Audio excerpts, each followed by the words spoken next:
शफ़क़ दुर्योधन से मिलती है और दुर्योधन को कहती है, माना कि तुम्हारे साथ बहुत बड़ी ज़्यादती हुई है, लेकिन इसका मतलब ये नहीं है कि तुम हर वक्त अब इस बात का ही रोना रोती रहो और तुम सबको अपनी तरफ माइल करती रहो। इस पर शफ़क़ को वो कहती है, दुर्योधन, कि तुम क्या कहना चाहती हो, मैं कुछ समझी नहीं हूँ।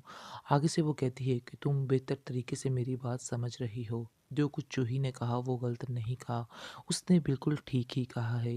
यानी कि तुम ऐसा कर रही हो, अगर तुम्हारी ज़िंदगी में सुकून नहीं है तो एटलीस्ट दूसरों की ज़िंदगी में तो सुकून रहने दे सकती हो। आगे से आप देखेंगे कि वो कहती है कि आखिर मैं ऐसा क्या करूं कि आप लोगों की ज़िंदगी में सुकून आ जाए। आगे से शफ़क़ उसको जवाब देती है कि तुम यहाँ से चली जाओ, क्योंकि तुम्हारा शोर तो इधर होता नहीं है। फिर तुम्हारा इधर रहने का आखिर क्या फ़ैसला है, यानी क्यों तुम इधर रह रही हो। आगे से आप देखेंगे कि तुरंत कहती है कि अगर मैं इधर से चली गई तो मैं कहाँ जाऊँगी। आप लोगों ने कभी ये सोचा, तुम तो अपना घर बसाने की कोशिश कर रही हो, क्या मेरा ये हक नहीं है कि मैं भी अपना घर बसाने की कोशिश करूं।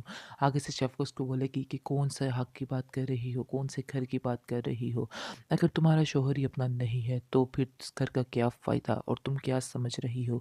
जो कुछ तुम समझ रही हो बहुत ही गलत समझ रही हो, ऐसा नहीं हो सकता है।